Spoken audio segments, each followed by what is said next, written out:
অনেক ইচ্ছে হইতো যে আমি বের হয়ে যাই, একটা মেয়ে মানুষ, একটা ছোট বাচ্চা নিয়ে কোথায় যাব আমি, এই চিন্তা করে আমি থাকছি। প্রিয় দর্শক শ্রোতা, আসলে ফজরের নামাজের পরই ইয়াসিনটা পড়েই লাইভে আসতে বাধ্য হলাম। বড় কষ্টে একটি রাত যাপন করেছি। সে বাচ্চাটিকে প্রসব করার পরেই 3 দিনের মাথায় সে দ্বিতীয় বিবাহের বাস্তবায়ন করেছে। তবে আমি এটুকু বলতে পারি, আসসালামু আলাইকুম দর্শক, দ্বিতীয় বিয়ে করায় হঠাৎ করে রফিকুল ইসলাম মাদানের প্রথম স্ত্রী যা করলো তা দেখলে রীতিমতো অবাক হয়ে যাবেন। প্রিয় দর্শক, আমরা সম্পূর্ণ ভিডিওটি এক একে দেখিয়ে দেব। তার আগে অনুরোধ করব, যারা ভিডিওটিতে এখনো লাইক দেননি অবশ্যই লাইক দিয়ে চ্যানেলটি সাবস্ক্রাইব করুন। আমরা কথা বাড়াবো না, চলুন আগে ভিডিওগুলো দেখে আসি। আসসালামু আলাইকুম ওয়া রাহমাতুল্লাহি ওয়া বারাকাতুহু।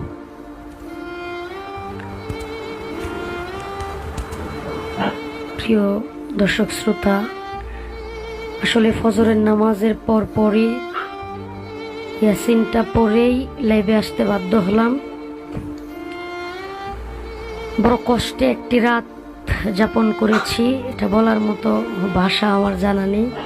আমার গলা কাঁপতেছে, হাত কাঁপতেছে, কথা বলতে পারতেছি না, এমন অবস্থা।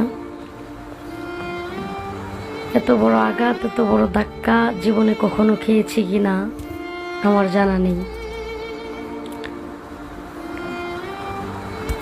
সর্বপ্রথম আসলে মুরব্বীরা যেভাবে বলেছেন, বড়রা যেভাবে বলেছেন, ঠিক তেমনি ভাবে নিঃশর্ত ক্ষমা যেটাকে বলে, সেই ক্ষমাটা চাচ্ছি। আমারও সাবধানতাবশত ভুলের কারণে নিঃস্বার্থ ক্ষমা চাচ্ছি, আল্লাহ পাকের কাছে মাপ চাচ্ছি। পোস্ট করেছি তাতেও হবে না, লাইভে মাপ চাইতে হবে, আল্লাহ পাকের কাছে ক্ষমা চাচ্ছি। তারপর কিছু কথা বলবোই, যেহেতু ক্যাপশন দিয়েছি, অনেকেই দেখতেছেন। শেষ লাইভ, শেষ ওয়াজ, শেষ পোস্ট, যেহেতু দেখতেছেন, হাসতেছি না, আসলে বলতে মন চাইতেছে। আমি গত রাত্রে ঘুমাইতে পারিনি, আমি সারা রাত্র আমি কখনো আমার আম্মার সাথে শুই না রাত্রেবেলায়। আমি একা একা আমার রুমে বাড়িতে আসলে শুই, কিন্তু আমি আজকে আম্মার কাছে শুয়েছি এবং আম্মা আমার মাথা হাতে দিতেছেন, তবুও আমি শুইতে পারতেছিলাম না। জিজ্ঞেস করতেছে আমাকে যে কী হয়েছে তোমার, এমন করতেছো কেন, ঘুমাইতেছো না কেন? তো আমি বলছিলাম, আমি বলতে চাচ্ছিলাম না, আসলে সত্যটা বললাম। আমার আম্মা বলতেছিল কি হয়েছে তুমি খুলে বলো। আমি খাইতে চাইতেছিলাম না, তখন রাত্রে আমি শুইতে চাচ্ছিলাম না, রাত্রে আরেকবার গোসল করি। তো আম্মা আমারে বলে কি হয়েছে তোমার বাবা? তখন আমি বলতে চাচ্ছিলাম না, কারণ আমি কিভাবে বলবো যে আম্মা তোমার ছেলেকে তো ওরা কাফের বানিয়ে দিছে, কিভাবে বলবো। তখন আম্মাও আমার কষ্ট দেখে তখন বুঝে ফেলে যে কি হয়েছে বলো তো। আমি যখন বললাম আম্মা দেখো, আমি তো একটা এরকম ভিডিও ক্লিপের মধ্যে এরকম একটা কথা বলছি, তো আমাকে তো এখন অনেকেই বলতেছে আমি কাফের হয়ে গিয়েছি। আমার আম্মা যেটা বলছিল নেত্রকোনার আঞ্চলিক ভাষায়, কত হালায়া ওয়াসকরণ লাগতো না। তো যাই হোক, আল্লাহ পাক নাকি 3 ব্যক্তির কাছ থেকে কলম উঠিয়ে নিয়েছেন। 3 ব্যক্তির কাছ থেকে আল্লাহ রব্বুল আলামিন কলম উঠিয়ে নিয়েছেন। 1, নিসিয়ান, ভুলে যে ব্যক্তি কোনো কাজ করে ফেলে তার কাছ থেকে আল্লাহ কলম উঠিয়ে নিয়েছেন। ভুলে যদি কেউ খেয়ে ফেলে তাহলে তার রোজা ভাঙে না, কিন্তু আমি ঠিকই কাফের হয়ে গেলাম তাদের বাসায়। 2, ঘুমন্ত ব্যক্তি, যদি কেউ ঘুমন্ত থাকে, ঘুমন্ত ব্যক্তি, সে তার হাত কোথায় গিয়েছে না গিয়েছে সে খবর রাখেনি, তার এই গুনাহটাও ধর্তব্য হবে না, কলম উঠিয়ে নেওয়া হয়েছে। 3, পাগল জুনুন ব্যক্তি, কিন্তু আমার কাছ থেকে কলম উঠিয়ে নেওয়া হয়নি। আমি আসলে কি বলবো, কথাগুলো বলে আজকে শেষ করতেছি, লাইভ পোস্ট ওয়াজ সব শেষ করতেছি। আমি সারা রাত ঘুমাইতে পারি নাই। যদিও 3 ব্যক্তি থেকে কলম উঠিয়ে নেওয়া হয়েছে, আমার কাছ থেকে নেওয়া হয়নি। যদি নেওয়া হয়তো, আমি কি এমন ভুলটা করেছি যেই ভুলের জন্য তাওবা করতে হবে? কি এমন ভুল করেছি যেই ভুলের জন্য আমাকে কাফের বানিয়ে দেওয়া হয়েছে? কি এমন ভুল করেছি যেই ভুলের জন্য মামুনুল হক সাহেব হুজুর বসে থাকতে পারেন না, হুজুর আমাকে ফোন দিতে হয়, খালি সাইফুল্লাহ আইয়ুবী সাহেব হুজুর আমাকে ফোন দিতে হয়? আমি যে লেখাটা পোস্ট করেছি সেটা আমার লেখা না। আসসালামু আলাইকুম। ওয়ালাইকুম আসসালাম। সম্প্রতি রফিকুল্লাহ মাদানী নামক একজন বক্তা দ্বিতীয় বিবাহ করায় এটা সারা দেশে ব্যাপক তোলপাড় হয়েছে, সে বিষয়ে আপনার বক্তব্য কি? সে ব্যাপারে আমার বক্তব্য আসলে অনেকে পক্ষ বিপক্ষ লেখছেন, তবে এতটুকু মনে করি যে রফিকুল্লাহ মাদানী সাহেবের যে প্রথম স্ত্রী ছিলেন, আপনারা দেখেছেন তার একটি মেয়ে হয়েছে। মেয়ে হওয়ার সাথে সাথেই সে দ্বিতীয় বিয়ের ঘোষণা করেছে। আমি এতটুকু মনে করি যে তার প্রথম সন্তান জন্মগ্রহণ করার সাথে তার স্ত্রীর অনেক কষ্ট, অনেক দুঃখ জড়িত আছে। সে 10 মাস 10 দিন তার বাচ্চাটাকে পেটে ধারণ করেছে। রাত্র দিন কীভাবে কেটেছে একমাত্র সেই ভালো বলতে পারবে। সে বাচ্চাটিকে প্রসব করার পরেই 3 দিনের মাথায় সে দ্বিতীয় বিবাহের বাস্তবায়ন করেছে। তবে আমি এটুকু বলতে পারি, প্রথম স্ত্রী রফিকুল্লাহ মাদানীকে একটি উত্তরাধিকার উপহার দিয়েছে, আর দ্বিতীয় বিয়ের মাধ্যমে রফিকুল্লাহ মাদানীর প্রথম স্ত্রীকে একটি সতীন উপহার দিয়েছে। তবে দ্বিতীয় বিয়ে জায়েজ আছে। আসসালামু আলাইকুম। আসসালামু আলাইকুম। ওয়ালাইকুম আসসালাম। মিয়া ভাই, আপনাকে সমস্যাটা কি বলেন তো? এই যে রফিকুল ইসলাম মাদানী দ্বিতীয় বিয়া নিয়ে আপনারা যেই নাটক করতেছেন, মনে হইতেছে আপনাকে ভিতরে, আপনাকে বংশের ভিতরে কেউ দ্বিতীয় বিয়া করে নাই। এমন শুরু করতেছেন কে রে ভাই আপনারা? রফিকুল ইসলাম মাদানী একজন হুজুর, একজন বক্তা, একজন মুফতি, একজন আলেম। তো সে দ্বিতীয় বিয়া করতেই পারে, তার তো টাকার অভাব নাই। এটা হাদিসে লেখা আছে, একজন পুরুষ 4টা বিয়ে করতে পারবে।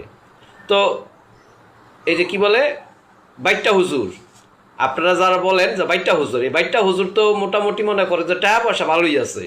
তো যার টাকা পয়সা আছে, বউ যদি খাওয়াইতে পারে, তা আপনাকে এত জলে কেড়ে ভাই? আপনাকে এত সমস্যাটা কিসের? আপনারা তো ভাই যা করতেছেন বুঝছেন, এই মনে করেন যে রফিকুল ইসলাম মাদানী আমার এই ছোট ভাইটারে আপনারা মানে এমনি বেড়ায় লজ্জা পাইয়া মনে করেন যে উল্টাপাল্টা কথা কইতেছে। ঠিক আছে, এখন আবার মনে করেন যে অনুতপ্ত, প্রথম স্ত্রীকে কি জবাব দিবে, বিষয়টা বুঝতে হইব আপনাকে। ঠিক আছে, আসল কথা হলো বাইটটা মানুষ তো বুঝতে পারে নাই যে দ্বিতীয় বিয়া করতে গেলে যে এটার জাল কতটুক, আশেপাশে মানুষজন যে তারে চিল্লা লাইব, এটা তো রফিকুল ইসলাম মাদানী বুঝতে পারে নাই। আর রফিকুল ইসলাম মাদানী বুঝবো কিভাবে?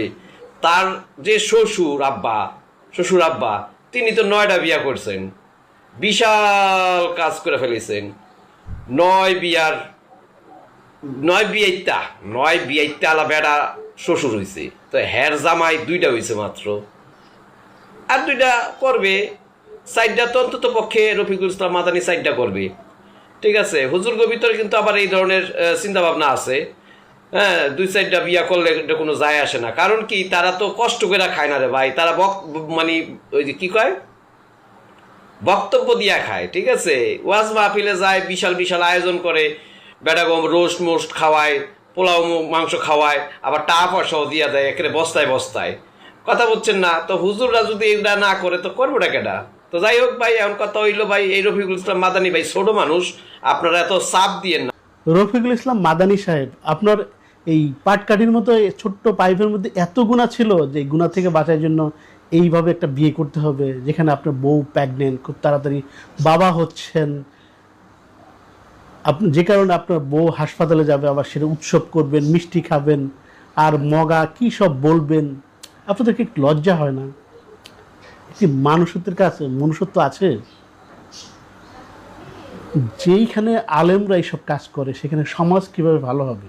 আপনি যখন আল্লাহর কথা বলেন, ইসলামের কথা বলেন, সেটা কি মানুষ শুনবে? কই, আপনি একটু পাপ থেকে বাঁচার জন্য কত বড় পাপ করলেন? আপনি কি আপনার বোর কাছ থেকে অনুমতি নিয়েছেন? অনুমতি নিলে আপনার বউ তো অসুস্থ হয়ে হাসপাতালে যেত না। আমি বুঝতে পারি না আপনাদের কেন এগুলা করেন ভাই। আপনারা কি আলেম ওলামাদের মান সম্মান রাখবেন না?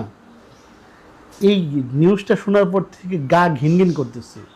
How can it's possible? একটা বাচ্চা যখন আসে তখন পরিবারের সবার আলো গিয়ে পড়ে তার উপর। আপনার কি এটা খেয়াল হয় নাই? আপনার পাবলিক ফিগার, আপনাকে মনে রাখতে হবে যে আপনি ইসলাম প্রচার করতে যান। মানুষজন কীভাবে নেয়, সমাজে তো মান সম্মান দেখানো যাচ্ছে না। আমরা এটা চরম নিন্দা জানাই। আর আল্লাহ তো বলেছে ধৈর্য ধরেন, রোজা রাখেন, এই সিস্টেম তো আছে। মনের মধ্যে তো গুনাহ কেন? আর যারা যারা সঙ্গ দিয়েছেন, সাথী হয়েছেন, 16 বছরের একটা মেয়েকে বিয়ে দিয়ে দিলেন, তাদেরকে জানা নাই যে এটা বাংলাদেশের আইনে সুযোগ নাই। এত লোভী কেন আপনারা? এর আগেও আমরা দেখেছি মোদী বিরোধী আন্দোলনের সময় খুব খারাপ অবস্থা যখন, তারপরে আমাদের বড় হুজুর মুফতি মামুনুল হক সাহেব, তাকে যাকে সবাই শ্রদ্ধা করি, উনি চলে গেলেন একটা রিজোর্টে তার দ্বিতীয় বউ নিয়ে। সেটা নিয়ে কী কেলেঙ্কারি হলো, উনি কি জানতেন না যে তার উপর সার্বক্ষণিক নজর রাখা হচ্ছে, তাকে অবদুস্থ করার জন্য চেষ্টা করবে? ইদানিং আমাদের আলেম সমাজের জন্য কী হয়ে গেছে, সবাই দরবারে আলেম হয়ে যায়। দেখুন, এই লোকটার বিয়ে নিয়ে উল্লাস দেখুন। বিয়ে করছো বেশ ভালো কথা, কিন্তু এইভাবে উল্লাস? এই লোকটাকে নিয়ে আমি ভিডিও বানিয়েছিলাম বলে কিছু কিছু লুচ্চারা আমাকে কমেন্ট করেছে, আপনার এত সরি তোর এত জ্বলছে কেন, তোকে বিয়ে করে নাই সেই জন্য জ্বলছে। আবার আরেকজন আমাকে কমেন্ট করেছে, দোয়া করি তুই সবার আগে দোজকে যা। আহারে, বাংলাদেশে এত পীর পয়গাম্বর থাকতে এত দুর্যোগ হয় কেন আমি বুঝি না। শকুনের দোয়ায় গরু মরে না, বুঝলি? শকুনের দোয়ায় গরু মরে না। তাহলে বাংলাদেশে শকুনের পরিমাণ বেশি থাকতো যদি শকুনের দোয়ায় গরু মরতো, আর গরু একটাও থাকতো না। দেখ, খুঁজে দেখ, সব জায়গায় গরুর অভাব নাই।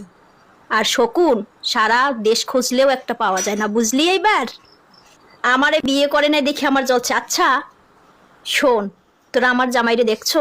একটা মেয়ে কি দেখে বিয়ে করে বলতো? একটা হ্যান্ডসাম স্মার্ট ছেলে, তার ভিতরে আবার দিনদারিতাও খোঁজে।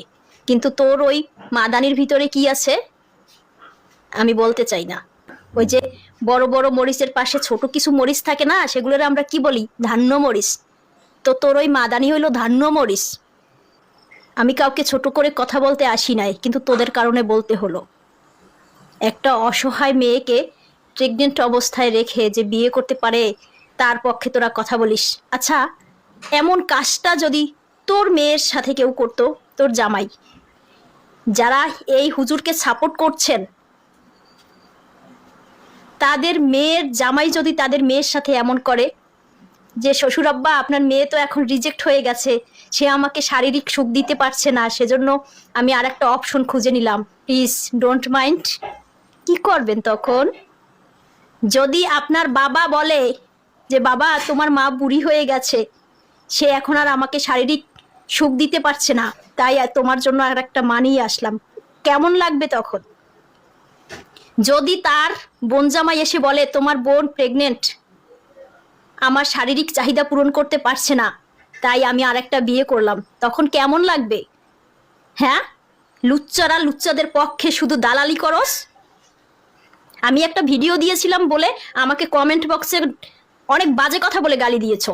আমি দোয়া করে দিলাম যারা আমাকে কমেন্ট বক্সে গালি দিছো, লুচ্চামির পক্ষে কথা বলেছো, তোরাও চাও যে তোরা এরকম বউ খালি প্রতিদিন বউ আনবি ঘরে, নতুন নতুন বউ।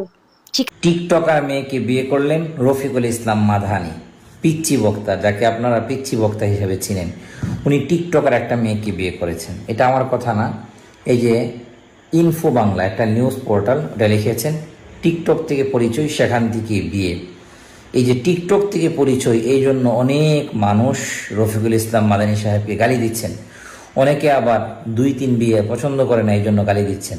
দেখেন, একটা পুরুষ 4টা পর্যন্ত বিয়ে করতে পারে, মাসনা ও সুলাসা ও রুবা, 4টা করতে পারে সর্বোচ্চ। এটা আল্লাহ তাআলার বিধান, কোনো মানুষ এই বিধান দেয় নাই, এটা সুস্পষ্ট আল্লাহ তাআলার বিধান। আপনি যদি এটা অপছন্দ করেন, ঘৃণা করেন, কিংবা কটাক্ষ করে কথা বলেন, ঈমান কিন্তু থাকবে না, ঈমান থাকবে না। আপনি এটা বিশ্বাস করেন না করেন ভিন্ন সাবজেক্ট, কিন্তু আপনি মুসলিম থেকে যদি আল্লাহর বিধানকে আপনি অস্বীকার করতে চান, ঈমান কিন্তু চলে যাবে। খুব ভালো করে বুঝে শুনে কথা বলবেন। টিকটক থেকে পরিচয় হইলে একটা মানুষ খারাপ হয়ে যাবে, এটা কোনো দলিল আছে? অনেক সম্ভ্রান্ত পরিবারের মেয়েরা এখন টিকটক চালাইতেই পারে একটা মানুষ, এবং এটা সঠিক নিউজ কিনা তাও তো আমরা জানি না। আমরা যাচাই বাছাই না করে একটা আলেমকে এরকম গালমন্দ করা, এটা কি কোনোভাবে ঠিক?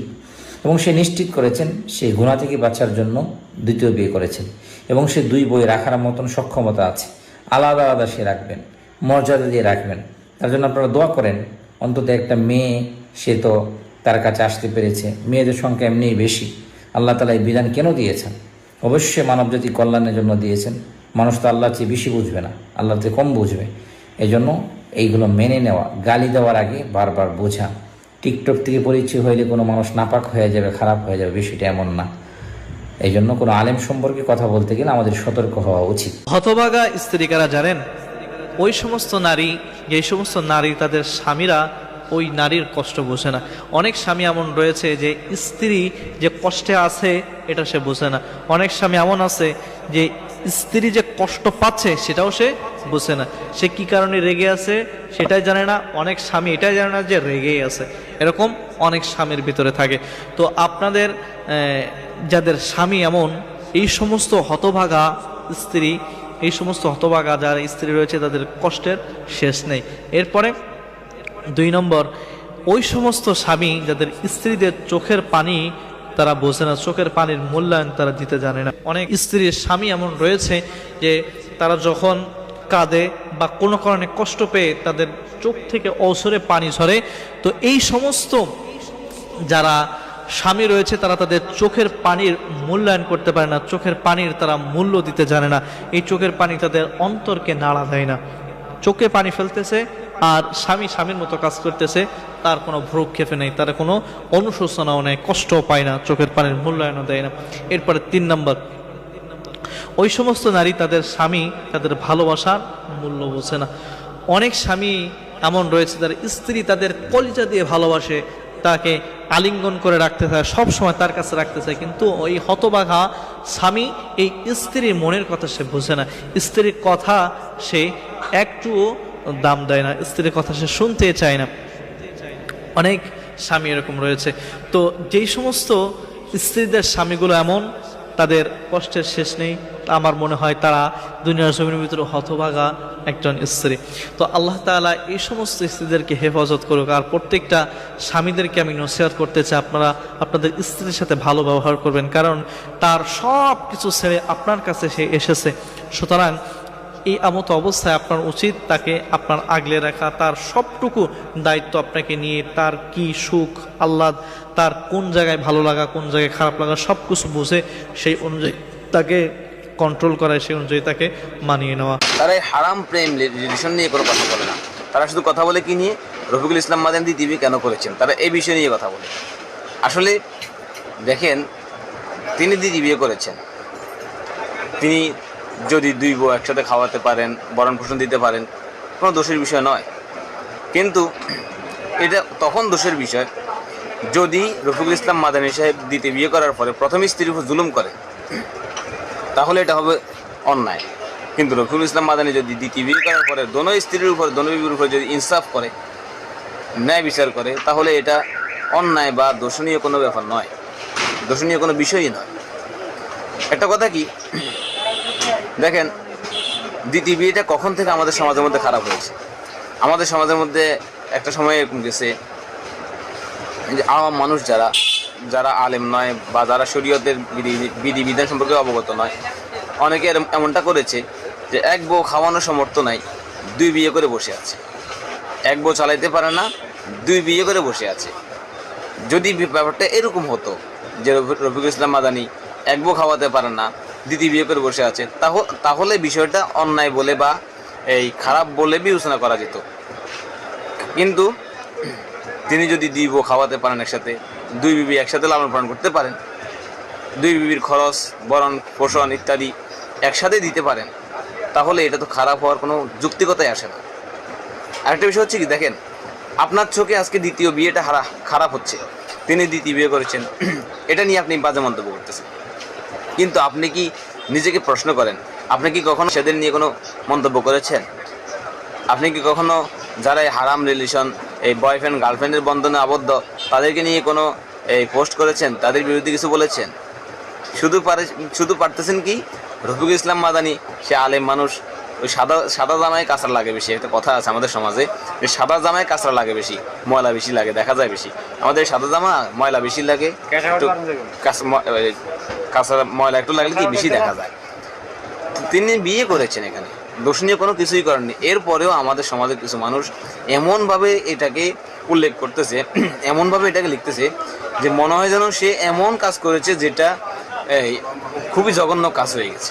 মহান আল্লাহ তাআলার মুখের বাণী, সূরা নিসার 3 নম্বর আয়াতে মহান আল্লাহ তাআলা বলেছেন, একজন, দুইজন, তিনজন, চারজন পর্যন্ত বিবাহ করতে পারো যদি তুমি তাদের প্রতি সুবিচার করতে পারো।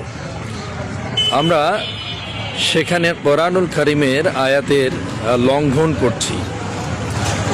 যারা 4 বিবাহকে সমর্থন করে তারা জেনাকে প্রতিরোধ করতে চায়, আর যারা বহু বিবাহে বিশ্বাসী নয় তারা জেনাকে প্রমোট করে। আজকে যারা এই দ্বিতীয় বিবাহ নিয়ে বা 4 বিবাহ নিয়ে সমালোচনা করেন, আমি তাদেরকে মনে করি যে তাদের কোরআনের আশা করছি সম্পূর্ণ ভিডিওটি দেখেছেন এবং বুঝতে পেরেছেন যে আসলে ভিডিওটি কতটা গুরুত্বপূর্ণ ছিল। হ্যাঁ দর্শক, ভিডিওটি ভালো লাগলে অবশ্যই লাইক করুন এবং চ্যানেল নতুন হলে সাবস্ক্রাইব করবেন। আল্লাহ হাফেজ।